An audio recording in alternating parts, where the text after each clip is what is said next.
Hello dear students, last class में हम सब एटॉमिक पार्टिकल, इलेक्ट्रॉन, प्रोटॉन और न्यूट्रॉन के बारे में जानकारी प्राप्त कर चुके थे और इनकी डिस्कवरी कैसे हुई, तो किस तरह से इनको डिस्कवर किया उसके बारे में भी आपको जानकारी मिल चुकी थी। कैनाल रेज, एनोड रेज और न्यूट्रॉन की डिस्कवरी कैसे हुई, ये सब जानकारी आपके पास है। अब हम अपने नेक्स्ट टॉपिक पे चलते हैं, एटॉमिक मॉडल्स।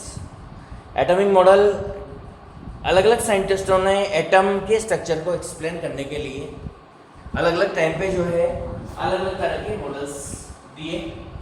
बहुत सारे मॉडल उसमें दिए थे, उनमें से कुछ मेन मॉडल जो है जो नेसेसरी है उनको ही हम यहाँ पर पढ़ने वाले हैं। इसमें सबसे पहला जो मॉडल आता है थॉमसन मॉडल ऑफ एटम की हम सबसे पहले बात करेंगे।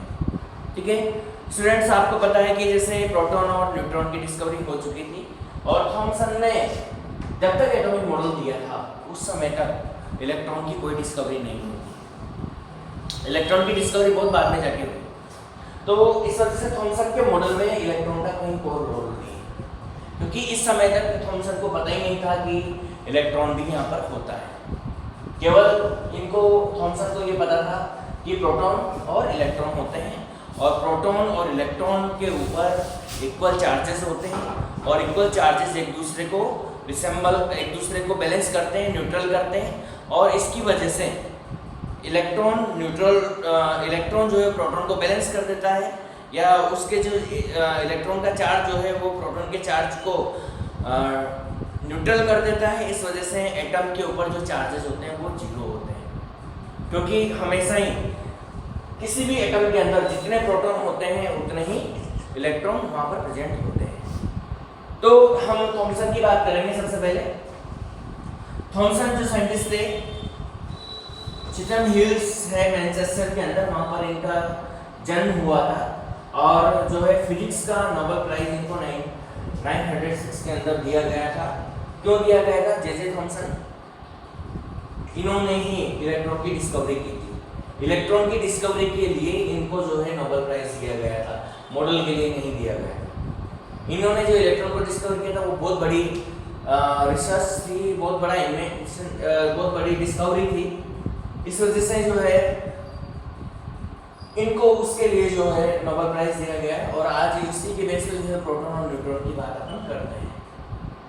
स्टूडेंट्स, इन्होंने बताया कि प्रोटॉन और न्यूट्रॉन होते हैं किसी एटम के अंदर, और इसका जो एटम जो होता है उस एटम का जो बेस होता है वो प्रोटॉन से बना हुआ होता है। ठीक है, ये जो व्हाइट कलर आपको नजर आ रहा है ये सब के सब जो है प्रोटॉन है, ये सब, और इनके बीच में जो है इलेक्ट्रॉन एम्बेडेड रहते हैं। ठीक है, प्रोटॉन के बीच में, यानी बेस जो बना होता है वो बेस जो है किसका बना होता है? प्रोटॉन का बना होता है और इसका जो इसके अंदर जो है ये एम्बेडेड होते हैं। इन्होंने वहाँ पर किशमिश पुडिंग जो बनती है, एक स्पेशल टाइप की मिठाई बनती है, उससे इसको जो है कंपैरिजन इन्होंने किया था और उसी के बेस पे जो है इन्होंने बताया था क्रिसमस पुडिंग जो होती है उसी की तरह एटम होता है। क्रिसमस पुडिंग में क्या होता है कि बेस जो होता है वो केक का बना हुआ होता है और उसके अंदर जो है ड्राई फ्रूट्स होते हैं, वो इलेक्ट्रॉन बताया उन्होंने। नॉर्मल अगर हम बात करें तो हम इसकी स्ट्रक्चर को बिल्कुल इन्होंने बताया वाटरमेलन की तरह होती है।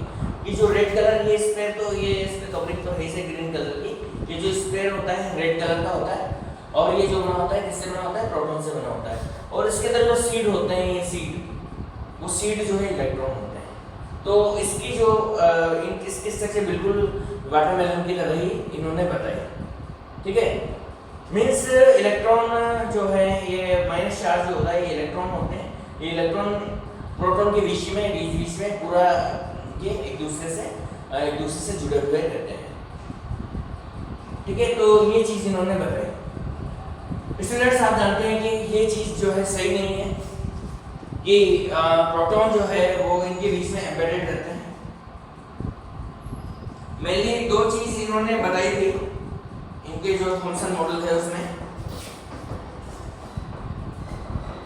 Negative and positive charge balance to each other,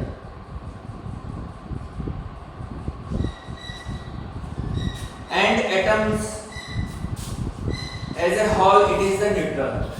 दो बातें उन्होंने बताई थी कि एटम जो है positive, an atom consist of positively charged sphere, ये एटम जो बना होता है पॉजिटिवली चार्ज स्फीयर से बना होता है, and electron are embedded in it, electron इसके अंदर एम्बेडेड होते हैं। Negative and positive charge are equal to magnitude, दोनों हमेशा इक्वल होते हैं एक दूसरे की।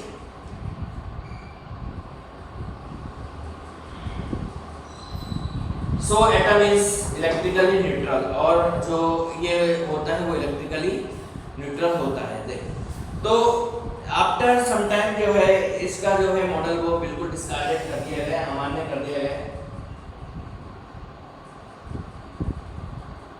अगर दूसरे साइंटिस्ट जो है उन्होंने दूसरे मॉडल दिए गए, तो कुछ समय बाद जो है इस मॉडल की कोई वैल्यू नहीं रही, ये मॉडल यहीं पर जो है फिनिश हो गया। इसके बाद में अपन सेकंड मॉडल की बात करेंगे, Rutherford model of atom. Students, Thomson का मॉडल डिस्कार्ड हो गया, और उसके बाद में जो है रदरफोर्ड साइंटिस्ट थे, उन्होंने नया मॉडल जो है प्रपोज किया। और नया मॉडल जो था इनका रदरफोर्ड का, इनके एक स्पेशल एक्सपेरिमेंट के ऊपर था जिसे हम स्कैटरिंग एक्सपेरिमेंट के नाम से जानते हैं। Rutherford and his coworker made a fundamental contribution in understanding the structure of atom and stabilising the presence of small nucleus in the atom by the experiment is known as scattering experiment. इनका जो पूरा name था वो हंस Rutherford था, और इनका जो एक्सपेरिमेंट था उसको स्कैटरिंग एक्सपेरिमेंट दिया था। स्कैटरिंग जो की गई थी वो अल्फा पार्टिकल्स की थी। इन्होंने अपने एक्सपेरिमेंट के लिए स्पेशल डिजाइन का जो है मॉडल बनाया था, और उस मॉडल की पे जो है एक स्पेशल शीट लेकर उस शीट के गोल्ड फॉइल ली थी, उस गोल्ड फॉइल के ऊपर अल्फा पार्टिकल की जो है स्कैटरिंग की गई थी। और इसकी वजह से जो है इनको जो है बहुत सारी चीजें वहां पर निकल गए, बहुत सारे एक्सपेरिमेंट, बहुत सारी बातें इन्होंने कंक्लूजन्स वहां पर निकाले। तो स्टूडेंट्स, इसकी एक्सपेरिमेंट जो है थोड़ा सा बड़ा है, उसके बारे में अपन कल बात करेंगे कि क्या क्या इन्होंने एक्सपेरिमेंट में क्या क्या चीजें ली, और उससे जो है क्या क्या चीजें इनकी निकल के आई। ठीक है, तो आज के लिए इतना ही स्टूडेंट्स, ओके।